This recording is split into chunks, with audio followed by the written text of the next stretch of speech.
Sweden says thousands of its citizens got a false positive COVID-19 result. Their public health agency says it's because of a faulty testing kit from China. Sweden's public health agency says about 3,700 people were told in error they had the coronavirus. They say it's due to a faulty Chinese testing kit from BGI Genomics. The agency said the kit cannot distinguish between very low levels of the virus and a negative result. Two of the Chinese company's subsidiaries are on a U.S. economic blacklist for human rights violations. U.S. authorities gave emergency use authorization for its testing kits in March, and the test kit has been widely exported to other countries. The Swedish labs that evaluate the tests have adjusted their methodology. The agency couldn't say how many tests have been done using the kit, but only a small number of cases appear to be involved when the virus is at very low levels. Sweden said the false results only somewhat affected their statistics on infections. If a test is positive for the virus, you're expected to answer questions from a local contact tracer over the phone. But if you're not careful, you might actually be talking to a phone scammer. NTD's Don Tram spoke with an identity theft expert about scammers posing as contact tracers to steal personal information. To contain the virus pandemic, contact tracers have been reaching out to infected people, asking them for information about whom they've recently been in touch with. The purpose is to monitor the virus's spread. Health officials consider it very important, but the practice has been taken advantage of by phone scammers. Chief Security Architect of Protect Now, Robert Siciliano, said these scammers pose as contact tracers to gain the victim's trust. And this confidence crime is to make the victim confident that the person on the other end of the phone is who they say they are.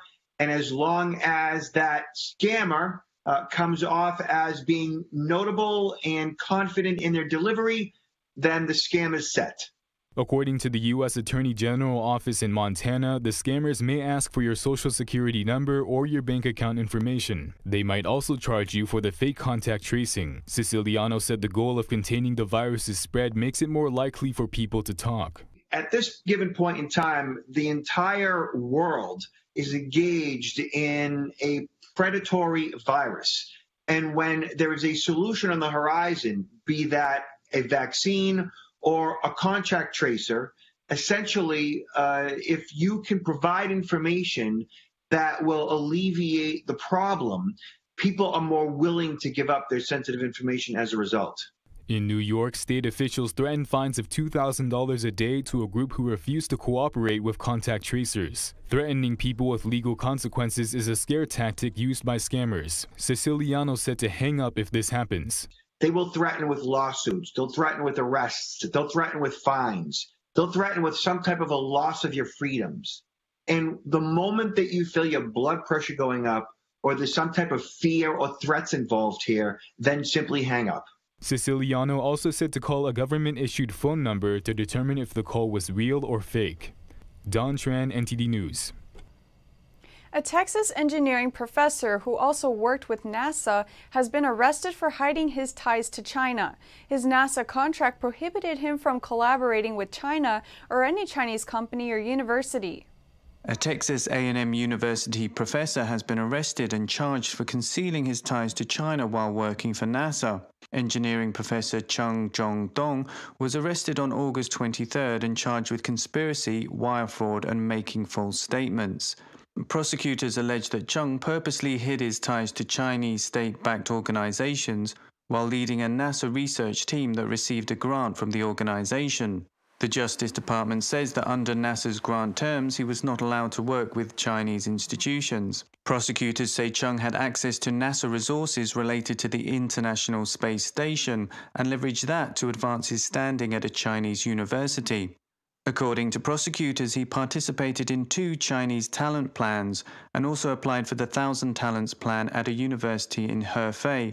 The DOJ complaint says Chung lied to both his university and NASA about these connections. U.S. officials have warned that programs like these incentivize foreign researchers to transfer technology and information to China.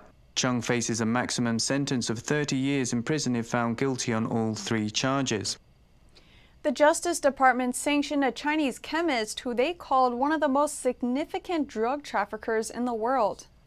According to the department, Zhang Taotao sent fentanyl to the U.S. in disguised packages to slip past authorities. The department also sanctioned Ali Rise Technology Group, a company in Hong Kong. This company is said to have either been owned, controlled, or operated by Taotao. Under these sanctions, they're barred from trading with the U.S. in any way. Chinese leader Xi Jinping has 3 months left to lift the entire country of China out of poverty. That's to fulfill an order he made 5 years ago. In trying to achieve this, local officials took some radical measures. NTD's Juliet Song reports. A former Chinese state official says China should hold off calling itself a well-off society this year. But failing to realize this goal would be a big blow to the Chinese leader Xi Jinping, as he has been pushing for it for the past 5 years. In 2015, Xi urged officials nationwide to be sure to bring all Chinese people out of poverty by the end of 2020. Now there are 3 months left until the deadline, but almost half of the Chinese population is still making less than $150 a month on average. China is the world's second largest economy right now, but it also has one of the world's highest income inequality. Officials who fail to lift locals out of poverty face setbacks in careers. To meet the quota, some took to extreme measures. That's according to a report from Bitter Winter, a magazine on human rights in China. In 2019, in China's central Henan province, a woman in her 90s hung herself in her house. Her neighbor told Bitter Winter that, the day before, local officials forced the woman to move out of her home. They did that so they can meet the quota of poverty alleviation. The woman said she had no place to go. The officials also forced 25 other seniors out of their homes. A farmer from China's Hebei province told Bitter Winter her story.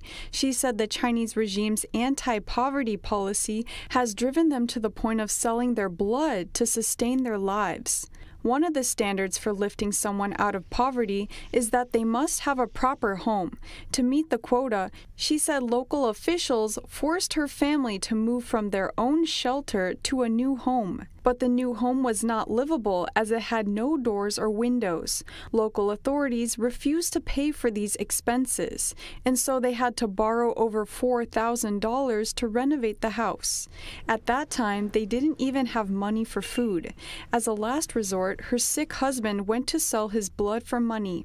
She told Bitter Winter, crying, "We can barely sustain our basic lives, and the government is forcing us to our death. I know extracting blood is bad for our health, but we have no other means to sustain our lives." The authorities put up a notice in her home saying that she was provided over $2,000 in subsidies. The woman said she didn't get a penny. China's state mouthpiece People's Daily published an article this Tuesday boasting how authorities successfully lifted people out of poverty in a village in southern Guangxi. But the report also reveals the village's striking poverty. Until 2018, locals didn't have tap water. Just this year, villagers were able to get bathrooms inside their homes. A local elementary school didn't even have blackboards, so they used the stone walls after painting it with cement and ink. In March, Xi Jinping said the goal of lifting the rural population out of poverty has to be realized in time, and there's no retreat or flexibility. Juliet Song, NTD News.